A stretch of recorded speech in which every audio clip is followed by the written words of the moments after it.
자, 같이 말씀 보겠습니다. 시편 112편입니다. 112편 1절과 2절 두 구절을 보겠습니다.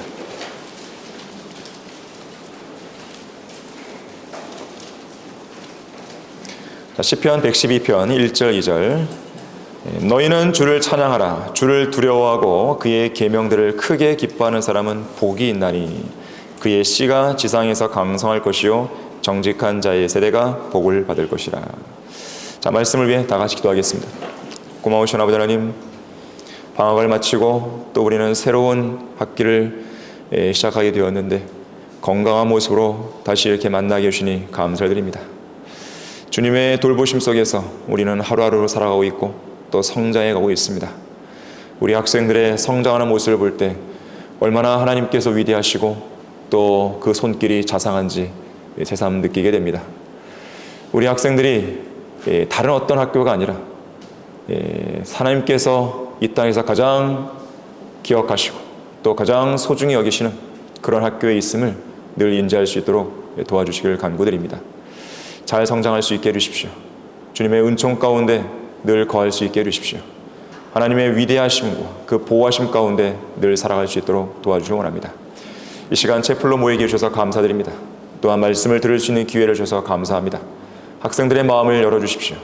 학생들의 마음을 준비시켜 주십시오. 성령으로 충만케 해주셔서 이 시간 선포되는 말씀을 통해 많은 것을 깨우치고 성장할 수 있는 귀한 계기가 되게 해주십시오. 주 예수 그리스도 이름으로 기도했습니다. 아멘. 주를 두려워하는 성도가 받는 복, 주를 두려워하는 성도가 받는 복이라는 제목으로 설교하겠습니다. 오늘날 사람들은 하나님을 이야기할 때 하나님은 사랑의 대상이지 두려움의 대상은 아니다 라고 말합니다. 주님을 두려워하는 것은 잘못된 마음 또는 건강하지 못한 정신에서 비롯되었다고 이야기합니다. 심지어 하나님을 두려워하는 태도는 인간의 정신을 망친다 그래요. 인간의 마음에 상당한 심리학적인 피해를 가져온다고까지 주장합니다. 그래서 사람들은 지옥이나 심판을 주제로 하는 그런 무서운 설교는 하지 말아야 된다, 그런 식의 얘기까지 하는 것이죠. 하지만 잘못된 생각입니다. 오늘날 현대사회에서 일어나는 대부분의 문제들, 대부분의 범죄와 위법 행위들은 근본적으로 하나님을 두려워하지 않기 때문에서 벌어지는 거예요. 이 나라를 보십시오. 간음과 음행과 폭력과 살인, 유괴, 바보상자 TV와 스마트폰, 도색 잡지, 포르노 영화, 청소년 범죄, 부모를 거스르는 반항, 선생님의 권위에 대적하는 학생들, 술, 담배, 마약, 온갖 거짓말과 비리들, 자, 이러한 것들로 가득 차 있죠. 또 그 죄의 수준을 보세요. 상상을 초월합니다. 인간의 상상을 초월할 만큼 더욱더 극악해져 가고 있습니다. 이 땅에 죄와 악이 끊임없이 일어나고 있는 이유는 딱 한 가지예요. 하나님을 두려워하지 않기 때문에 그렇습니다. 하나님을 두려워한다면 죄를 지을 일이 있겠어요? 여러분들은 사람들이 막 보는 앞에서 막 죄를 막 져요? 그런 사람 드물잖아요. 물론 요즘에는 아주 그런 것도 아랑곳하지 않고 그렇게 범죄를 하는 사람들이 있지만 웬만하면 그렇지 않습니다. 그 양심이라는 게 있기 때문에. 자, 그런데 하나님께서 그 사람을 보신단 말이에요. 그런데도 죄를 버려질 수 있을까요? 그건 쉽지가 않습니다. 결국 뭐냐면 하나님을 두려워하지 않기 때문에 일어나는 결과들이란 거예요. 자, 그러나 하나님을 두려워하는 것은 신구약 어느 시대에 어느 곳에 살고 있는 그 누구에게라도 주어진 명령입니다. 성경에는 하나님을 두려워하라, 주를 두려워하라 이런 명령이 자주 나와요. 기원전 2000년경 성경에서 가장 먼저 기록된 책인 욥기 28장 28절에 보게 되면 주를 두려워함이 곧 지혜라고 그랬어요. 기원전 2000년경에도 그러한 말씀이 나오는 거예요. 그로부터 1000년 후인 기원전 1000년경 솔로몬 왕이 살았었죠. 솔로몬은 전도서 12장 13절에서 모든 일의 결론을 이렇게 내립니다. 전체 일의 결론을 들을지니 하나님을 두려워하고 그의 계명들을 지키라. 이것이 사람의 모든 의무라 그랬어요. 자, 하나님을 두려워하고 그의 계명들을 지키는 것이 사람의 모든 의무예요. 그로부터 약 1000년 뒤에 사도 바울이 이야기합니다. 고린도후서 7장 1절에서 하나님을 두려워함으로 거룩함을 온전히 이루라 그랬어요. 자, 하나님을 두려워하게 되면 죄를 짓지 않습니다. 하나님을 두려워하게 되면 거룩함을 유지할 수 있는 거예요. 그로부터 2000년이 또 지나서 환란 시대 끝 무렵 요한계시록 14장 7절에 보게 되면 한 천사가 하늘을 날아가면서 영원한 복음을 전하는데 그 영원한 복음의 메시지를 보니까 이거예요. 하나님을 두려워하며 그분께 영광을 돌려라. 지금 제가 4개의 구절을 제시했지만은 성경은 곳곳에서 하나님을 두려워하라, 주를 두려워하라 계속 주어지는 명령이에요. 자, 하나님을 사랑하라 이것도 있지만 동시에 하나님을 두려워하라는 것이죠. 특히 하나님을 두려워하면 복을 받게 됩니다. 오늘 본문에서는 주를 두려워하는 사람은 복이 있다고 그랬어요. 자, 하나님을 두려워하면 복을 얻습니다. 첫 번째로 하나님의 자비를 받게 돼요. 자비. 자, 시편 103편 보겠습니다. 시편 103편 17절, 18절을 보세요.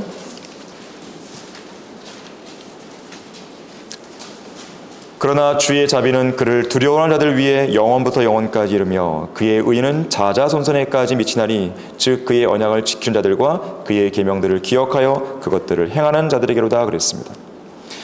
자, 인간을 위시해서 이 땅의 모든 피조물은 하나님의 자비하심이 없이는 살 수 없습니다. 단 한순간도. 자, 우리가 이 자리에 앉아 있는 것 하나님의 자비하심의 결과입니다. 특히나 하나님께서는 그분을 두려워하는 자들을 불쌍히 여기십니다. 그리고 그분을 두려워하는 자들을 받아주시는 분이에요.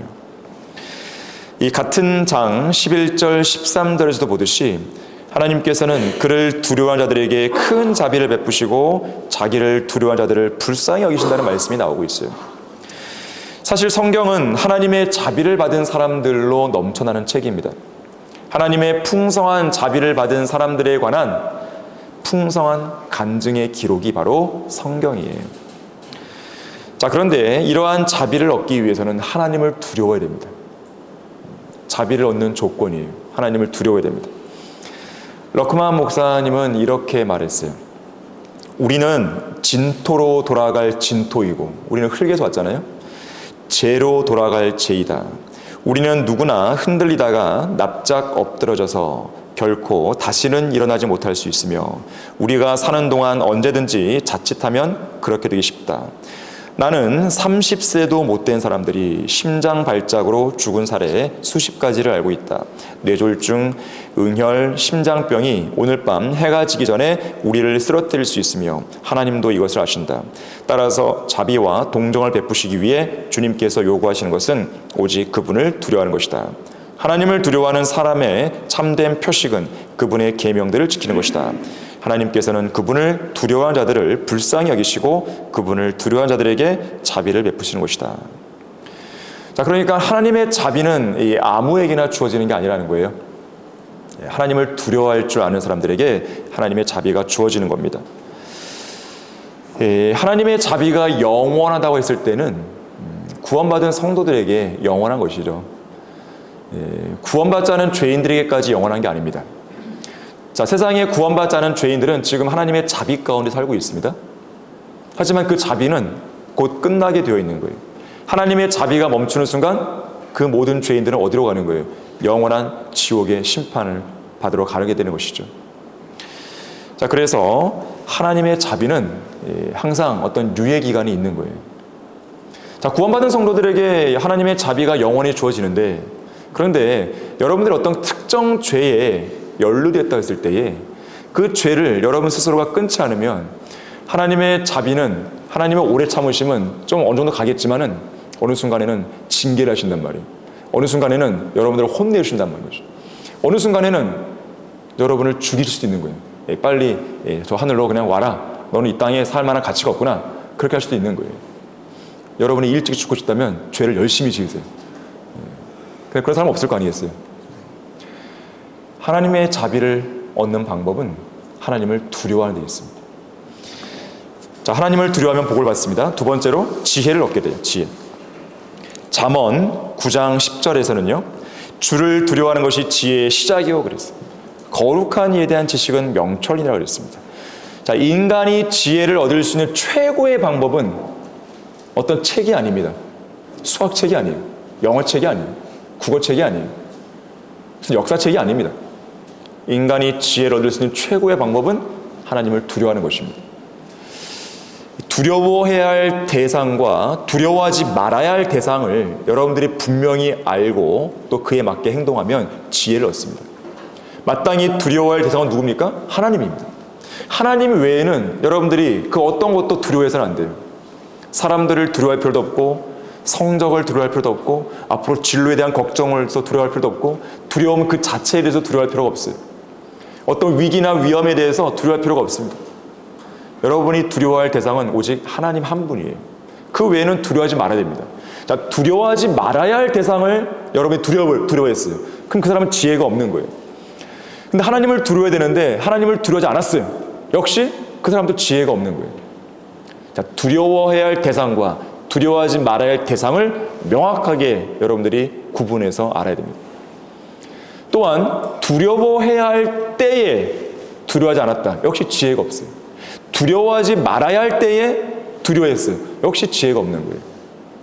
자, 우리가 두려워해야 할 때는 언제예요? 하나님 앞에서입니다. 자, 하나님을 두려워해야 됩니다. 그 외에는 두려워하지 말아야 되는 것이에요. 자, 모든 지혜는 하나님을 두려워하는 사람이에요. 두려워하는 사람만이 지혜를 얻을 수 있습니다. 17세기 영국의 청교도 목사 토마스 왓슨이라는 사람이 이렇게 말했어요. 하나님께서 가장 아끼시고 찾으시는 사람은 그의 주인이신 하나님의 이름을 높이고 하나님을 두려워하는 사람이다. 하나님을 두려워하는 사람이 되려면 항상 하나님을 바라보며 하나님의 크고 넓으신 속성을 묵상해야 한다 그랬어요. 사람들이 하나님을 두려워하지 않는 이유는 하나님의 위대하심을 생각하지 않기 때문이다. 하나님을 두려워하는 것은 지혜의 시작이다 그랬어요. 어제 낙금녹금 시간에 어떤 학생이 그런 발표를 했다고 그래요. 사람마다 하나님을 인식하는 것이 다르다고. 하나님은 한 분이시고 하나님의 속성은 변함이 없습니다. 그렇잖아요. 근데 문제는 뭐예요? 그 하나님에 대해서 정확하게 내가 인식하고 있느냐 아닌가요? 성경에 나와 있는 하나님 그 모습대로 인식을 하고 있으면 그 사람은 제대로 하나님을 알고 있는 거예요. 그런데 성경에 나와 있는 대로 인식하지 않는 사람은 이상한 하나님을 지금 섬기고 있는 거예요. 일종의 우상을 숭배하고 있는 거죠. 따지고 보면 이상한 신을 섬기고 있는 거예요. 여러분은 그래서는 안 돼요. 하나님이 어떤 분인지를 성경을 통해 명확히 알고 그러한 하나님을 묵상하는 가운데 하나님을 두려워할 수 있어야 되는 것이에요. 하나님을 제대로 알아야 하나님을 두려워할 수 있습니다. 하나님을 제대로 알아야 하나님을 사랑할 수 있죠. 하나님을 제대로 알아야 하나님을 섬길 수 있는 것이죠. 하나님의 모습을 성경을 통해 정확하게 알아야 됩니다. 하나님이 얼마나 위대하신 분인지 여러분이 안다면 여러분은 깜짝 놀라는 것이죠. 지금과 같은 생활을 할 수가 없어요. 하나님이 얼마나 두려운 분인지 안다면 지금과 같은 생활을 할 수 없어요. 지금보다 훨씬 더 질적으로 나은 모습을 가질 수 있는 거예요. 물론 여러분 지금 아름다운 모습을 가지고 있어요. 하지만 여기서 만족하시면 안 돼요. 주님 앞에서 더 성장하는 모습을 가져야 되는 것이에요. 자, 결단코 지혜의 시작은 철학자들에게서 얻는 게 아닙니다. 인간적인 연구나 인간적인 추측이나 인간의 사상이나 어떤 실험 결과나 인간의 어떤 상상이나 명상이나 귀납적, 연역적 방법이나 이런 것과는 관련이 없어요. 참된 지혜는 하나님을 두려워하는 데서 시작됩니다. 하버드 대학교에서 선정한 고전 총서, 다시 말하자면 150m 길이의 책장을 채우는 소위 하버드 클래식이라고 하는 그런 책들에서 어떤 지혜를 얻는 게 아닙니다. 헤겔이나 쇼펜하우어나 칸트나 데카르트나 스피노자나 아인슈타인이나 홉스나 프로이트나 사르트르나 니체나, 자, 그런 사람들에게서 지혜를 얻는 게 아니에요. 그런 사람들의 책을 통해서 우리가 지혜를 얻는 게 아닙니다. 그들이 쓴 책은 성경에 비하면 애들 장난감에 불과한 것이죠. 생각을 해보세요. 온 우주 만물을 창조하시고 인류의 역사를 주관하시는 하나님께서 쓰신 책하고 기껏해야 80, 아니 90 이런 사람들은 일찍 다 죽었단 말이에요. 자, 그런 사람들이 쓴 책하고 비교가 되겠습니까? 참된 지혜와 지식의 보고는 예수 그리스도 안에 있습니다. 참된 지식은, 참된 지혜는 진리의 말씀이 성경 안에 있는 것이에요. 자, 하나님을 두려워하면 지혜와 지식의 보고가 여러분 앞에 열리는 것입니다. 여러분 반드시 하루에 어떤 공부를 할 때요, 반드시 기도하고 시작하는 거예요. 주님, 저에게 지혜를 주십시오. 그리고 제가 공부하는 이걸 통해서 하나님께 영광을 돌리시도록 해주십시오. 자, 그러면 여러분들은 엄청나게 성적 올라갑니다. 한번 해보세요. 되는지 안 되는지. 여러분들이 배운 지식을 가지고 하나님을 섬기겠다고 하는데 하나님께서 기뻐 안 하시겠습니까?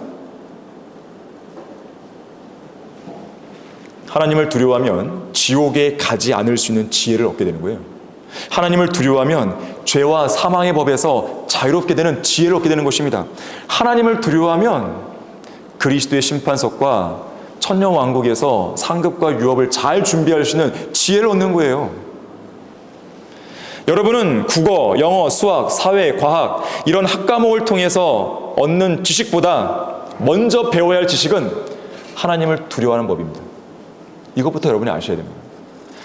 여러분이 최소 이 학교 6년 동안 다닐 때에 다른 건 몰라도 하나님을 두려워하는 법을 배우고 나가세요. 그러면 여러분은 설령 이 6년 동안에 지식을 좀 많이 못 얻었다, 다른 지식을 많이 못 얻었다 하더라도 이후에 있잖아요. 여러분의 생애는요, 빛을 발하게 되겠습니다. 하나님을 두려워할 줄 아셔야 돼요. 자, 하나님을 두려워하면 복을 얻습니다. 세 번째로 기도가 응답돼요. 기도가 응답됩니다.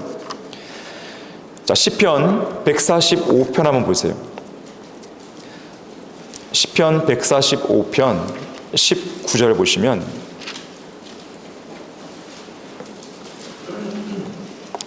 그가 자기를 두려워하는 자들의 소원을 이루실 것이요. 여러분에게 소원이 있습니까? 나의 소원은 통일입니까? 예, 소원이 있죠, 소원. 여러분이 뭔가 이 학창시절에 기도하는 게 있단 말이에요, 하나님 앞에서. 자, 주님을 두려워해 보세요. 그럼 소원이 이루어지는 거예요.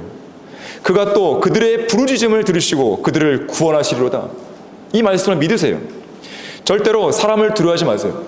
사람을 두려워하는 사람은요, 사람을 신뢰합니다. 그리고 그 사람에게 가서 나의 소원 좀 이루어줘 이렇게 한단 말이에요. 나의 부탁 좀 들어줘 한단 말이에요. 결국 사람을 신뢰하면 덫에 걸립니다. 하지만 하나님을 두려워하면 하나님을 신뢰합니다. 하나님을 신뢰하면 하나님께 기도하겠죠. 하나님께 여러분의 소원을 말씀드리겠죠. 그러면 모든 길에 안정을 찾게 되는 것이. 여러분의 인생이 현재 어딘가가 꼬여 있다면요, 가장 먼저 하나님을 두려워하고 하나님을 신뢰하는 일부터 시작해야 됩니다. 그러면 그 순간 여러분에게 꼬여 있는 그런 인생의 그런 어떤 실타래가 하나씩 풀려나가는 거예요. 아, 뭔가 좀 일이 안 풀려요. 그러면 여러분이 하나님을 두려워하고 하나님을 신뢰하는 것, 그것부터 시작하는 거예요. 기도가 응답되지 않는 중요한 요인이 뭐예요? 죄 때문이거든요. 죄는 왜 짓는 거예요? 하나님을 두려워하지 않기 때문에 짓는 거예요. 자, 그래서 하나님을 두려워하게 되면 죄를 안 짓게 되고, 죄를 안 짓게 되면 기도 응답을 받을 수 있는 조건이 형성되어 버리는 거예요. 요한일서 3장 22절에서 그런 말씀하죠. 무엇이든지 구하는 것을 그에게서 받나니. 놀랍지 않습니까? 무엇이든지. 여러분이 무엇이든지 구하면 그에게서 받는 거예요. 하나님에게서. 근데 조건이 있어요. 이는 우리가 그의 계명들을 지키고 목전에 기쁨이 되는 일들을 행합니다. 누가 이렇게 할 수 있습니까? 하나님을 두려워하는 사람이 할 수 있는 거예요. 하나님을 두려워하게 되면 하나님의 계명들을 지킵니다. 하나님의 말씀에 순종하는 거예요. 하나님을 두려워하게 되면 하나님의 목전에 기쁨이 되는 일들을 할 수밖에 없는 것이죠. 하나님을 두려워하는 것은 그만큼 중요한 거예요. 하나님께서 불쾌하게 여기시는 일에 연루되면 안 됩니다. 그런 상태에서 무언가를 기도한다는 것, 무언가 소원을 아른다는 것은 그건 말이 안 되는 거예요. 어리석은 것이에요. 자, 누가 하나님을 불쾌하게 만들고 있습니까? 누가 하나님의 심기를 계속 건드립니까? 하나님을 두려워하지 않는 성도가 그런 거예요. 하나님을 두려워하는 성도가 되세요. 그러면 하나님을 두려워하는 여러분의 소원을 하나님께서 들으시는 거예요. 자, 하나님을 두려워하면 복을 얻습니다. 네 번째로 오래 살게 돼요. 오래. 장수하는 것이죠. 자, 잠언 10장 보겠습니다. 하나님을 두려워하게 되면 오래 살아요. 장수합니다. 오늘날 사람들은 이 오래 살아보겠다고 이것저것 먹고 영양, 비타민 챙겨 먹고 막 그러잖아요. 운동도 열심히 하고. 잠언 10장 27절 보세요. 장수하는 비결이 성경에 몇몇 나오는데 그 중에 하나가 이것이에요. 주를 두려워하면 27절에서 장수하려니와 악인의 연수는 짧아지리라. 너무나 명쾌하죠. 일찍 죽으려면 악인이 되면 돼요. 오래 살려면 하나님을 두려워하시면 되는 거예요. 너무나 분명한 것입니다. 여러분은 지금 이 말씀의 의미를 정확히 이해했나요? 이 말씀을 여러분의 인생에 어떻게 구체적으로 적용해야 할지 명확하게 인지가 됐어요? 자, 하나님을 두려워함으로써 더러운 죄로부터 여러분이 온전히 성별하면 오래 산다는 뜻이에요. 말 그대로. 하나님을 두려워하지 않은 채로 죄 가운데 뒹굴고 있다. 그럼 일찍 죽는다는 뜻이에요. 1년 뒤든 3년 뒤든 5년 뒤든 10년 뒤든 주님께서 그 기간 안에 오신다고 했을 때 과연 이 자리에 앉아있는 성도들 중에서 그 기간 안에 죽지 않고 여전히 살아있는 상태에서 주님을 기쁘게 맞이할 성도가 과연 누굴까요? 그걸 어떻게 합니까? 언제 죽을지 어떻게 한다고?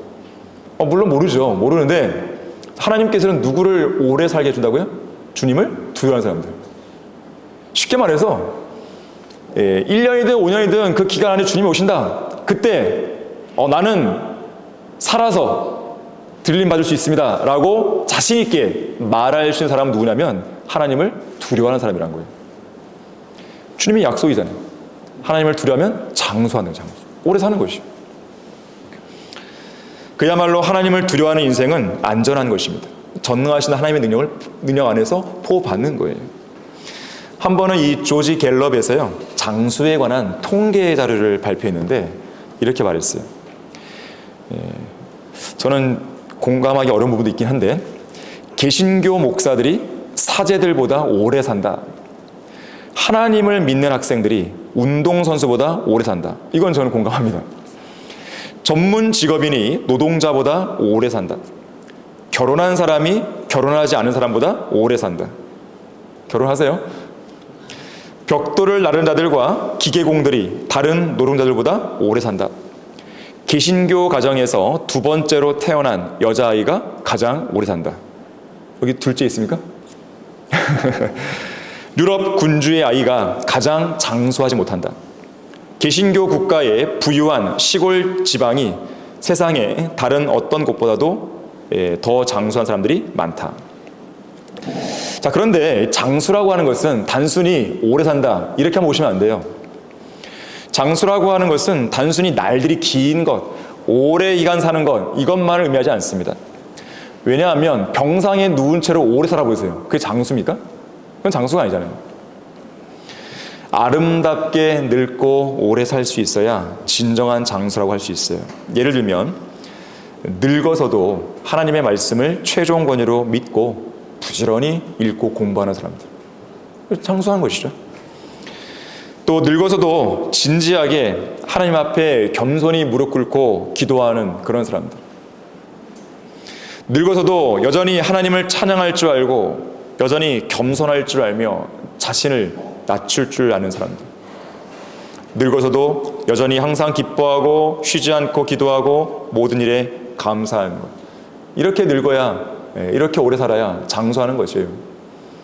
욕심으로 가득 찬 상태에서 오래 살아간다, 그건 장수가 아니에요. 탐심으로 가득 찬 사람들 아니죠. 죄를 짓고 막 살아가고 있어요. 오래 살고 있어요. 아니에요. 하나님을 두려워하지 않은 채 그냥 이 권력을 누리며 살고 있는 사람들 아니에요. 그건 장수가 아닙니다. 그래서 진정으로 장수하는 삶을 살려면 하나님을 두려워할 수 있어야 되는 것이에요. 자, 하나님을 두려워하면 복을 얻습니다. 마지막 다섯 번째로 견고한 신뢰가 있게 돼요. 견고한 신뢰예요. 잠언 펴 계시죠? 잠언 14장 26절 보겠습니다. 자, 하나님을 두려워하면 견고한 신뢰가 있습니다. 견고한 신뢰가 있으니까 안전한 거예요. 잠언 14장 26절에서 주를 두려워하는 것에는 견고한 신뢰가 있으니 그의 자녀들에게는 피난처가 있으라 그랬습니다. 어떤 사람이 한 마을로 가기 위해서 음침하고 무서운 공동묘지를 지나가야 했습니다. 이제 막 공동묘지 입구에 딱 들어섰는데 그곳에서 너무나 밝은 얼굴로 뛰어놀고 있는 어린아이를 만났어요. 이 사람이 묻습니다. 얘야, 너는 공동묘지 근처인데 무섭지 않니? 자, 이렇게 묻자 이 아이는 아니요 라고 하면서 오히려 그렇게 질문하는 게 이상하다는 듯이 그 사람을 쳐다봤어요. 이 사람이 말합니다. 공동묘지는 죽은 시체들이 묻혀있는 곳인데 너는 왜 무섭지 않은 거야? 그러자 이 아이는 그제서야 그 의미를 알겠다면서 활짝 웃으며 이렇게 말했다 그래요. 아, 그건요, 우리 아빠가 이 공동묘지를 관리하는 사람이거든요. 그랬다 그래요. 자, 하나님을 두려워하는 성도는 다른 어떤 것도 전혀 두려워하지 않습니다. 자, 여러분이 이 땅에서 뭔가 위기에 처해요. 위협을 느껴요. 자, 그런데 이 땅을 관리하는 분이 누구예요? 네, 우리의 아버지죠. 네, 여러분의 아버지죠. 두려워할 이유가 없는 것이죠. 아메리카 인디안들은 자신의 그 아이에게 용기를 길러주기 위해서 독특한 방법을 썼는데요. 이 아이로 하여금 숲속에서 밤에, 그것도 밤에 혼자서 야생동물들과 지내게 만들어요. 그럼 밤에 여기저기서 이 야생동물들의 울음소리 들리죠. 늑대 울음소리. 얼마나 무섭겠어요. 그렇게 아이의 담력을 키웠다 그래요. 그러한 시험을 받는 날 밤이 되면 이 아이는 엄청나게 무서움과 두려움 속에 떨겠죠. 그러면서 담력을 키운다고 하는데, 그런데 중요한 것은요, 날이 밝아올 때 이 아이는 한 가지 사실을 깨닫습니다.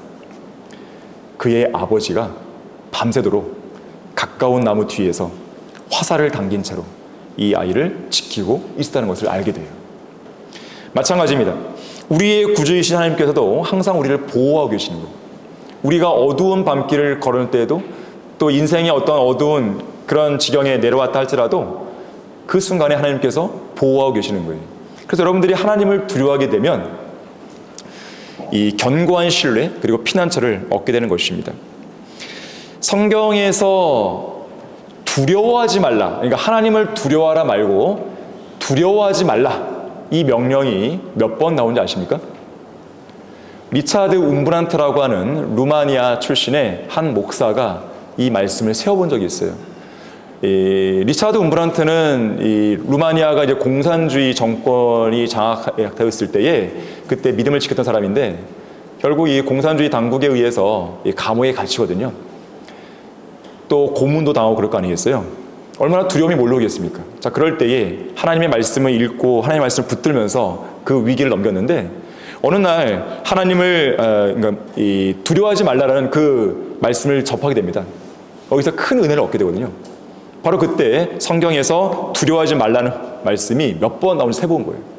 근데 놀랍게도 365회가 나와요. 1년은 며칠이에요? 365일이죠. 그 말은 뭡니까? 우리에게 영적 교훈을 주는 것은 매일매일 두려워하지 말라는 거예요. 하나님 외에는. 바로 그러한 하나님께서 우리를 매일매일 지키시기 때문에 매일매일 견고한 신뢰가 있는 거예요, 우리에게는. 자, 결론적으로 잠언 28장 14절에서 항상 두려워하는 자는 행복하다고 말씀합니다. 하나님이 어떠한 분인지 알았다면 그분을 두려워해야 됩니다. 이 세상에서 하나님을 두려워하지 않는 사람은요, 반드시 다음 세상에서 하나님을 두려워하게 됩니다. 왜냐하면 그러한 죄인들은 하나님의 두려우신 심판 속에서 지옥으로 떨어질 것이기 때문에 그래요. 자, 하나님은 어떤 분이세요? 몸뿐만 아니라 혼까지도 지옥에서 멸할 수 있는 두려우신 분이죠. 누가복음 12장 4절과 5절은 말씀합니다. 내가 내 친구들인 너희에게 말하노니 몸을 죽이고 난 후 더 이상 아무 일도 할 수 없는 자들을 두려워하지 말라. 그러나 너희가 누구를 두려워해야 하는지 내가 보여주리라. 죽인 후에 지옥에 던져넣는 권세를 가진 그분을 두려워하라. 정녕 내가 너희에게 말하노니 그분을 두려워하라. 사람을 두려워하면 덫에 걸리나 주를 신뢰하는 자는 누구나 안전하다고 그랬습니다. 자, 우리가 주님을 온전히 두려워할 수만 있다면 그 누가 우리에게 무슨 일을 한다 하더라도, 어떤 해코지를 한다 하더라도 두려워할 필요가 전혀 없습니다.